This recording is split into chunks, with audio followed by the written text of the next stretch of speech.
Paalam nanay, alay para sa pangarap.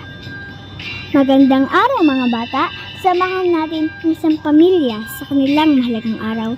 Isang araw ng pagpapaalam ngunit puno ng pag-asa at pagmamahal. Ngayon, samahan natin si Nanay Elena, Nika, Nina at Lola Isin sa isang kwento ng pag-asa at pagmamahal. Nanay! Huwag mo ngayong umalis! Mamimiss ko po kayo! Anak, kailangan gawin ito ni Nanay. Para sa inyo ni Nina, para makapag-aral kayo ng mabuti at matupad ninyo ang inyong mga pangarap. Sino pong magbabasita kayo bedtime stories? Di ba ikaw, Mami? Paano niyo kami? Oo, anak, ako. Tatawag si Nanay gabi-gabi para magkwento. Pangako yan, anak. Mag-iingat kayo palagi, ha? Makinig kayo kay Lola Ising. Elena, anak, mag-iingat ka doon. Nandito kami para sa mga anak mo. Huwag kang mag-aalala. Salamat po, Inay.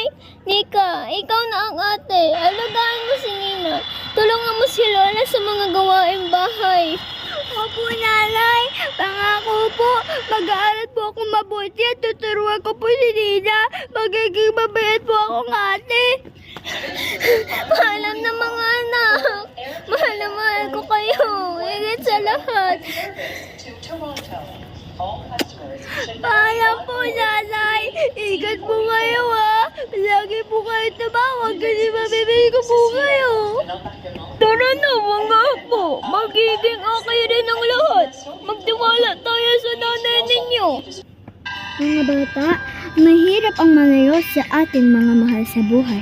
Pero tandaan natin, ginagawa nila ito dahil mahal na mahal nila tayo. At gusto nila tayong bigyan ng magandang kinabukasan. Suportahan natin sila sa kanilang mga pangarap at magtiwala na magkakasama rin kayong muli. Ito ang inyong DJ Ashley, kasama ko si DJ Marjorie. Nagpapaalala na ang pagmamahal ng pamilya ay laging mananaig.